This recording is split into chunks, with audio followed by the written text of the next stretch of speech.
Smiters, I'm Kama. Welcome to a special Halloween edition of Know Your God. Today, I will be introducing Anubis. So who is Anubis? Well, Anubis is the god of the dead.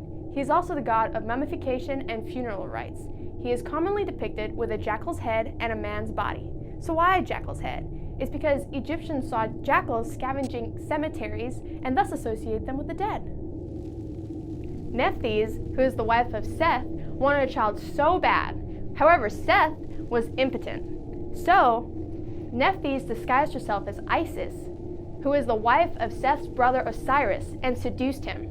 From that union, Anubis was born. Osiris cared for Anubis as his own, but when Osiris was murdered by his brother Seth, Anubis embalmed his adoptive father and mummified his corpse. This preservation passed on to the people of Egypt, who thought that if it was good enough for the gods, it would be good enough for man.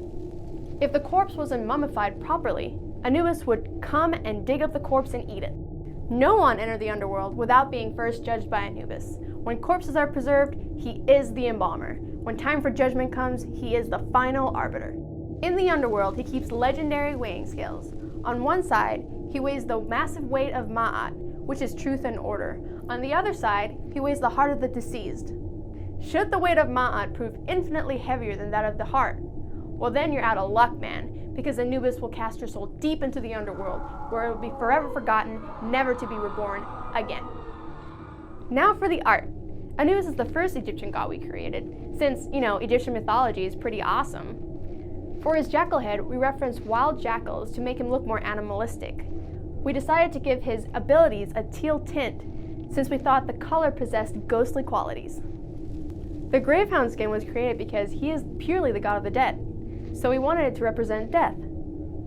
His abilities, Mummify, Plague of Locusts, Grasping Hands, and Death Gaze, are all heavily inspired by Egyptian lore. For example, we chose to give him the Mummify ability, because he is the god of mummification, and that's his spiel.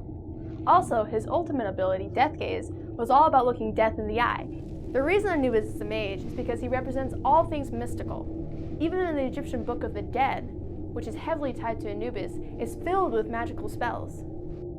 Thanks for watching, guys, and smite on!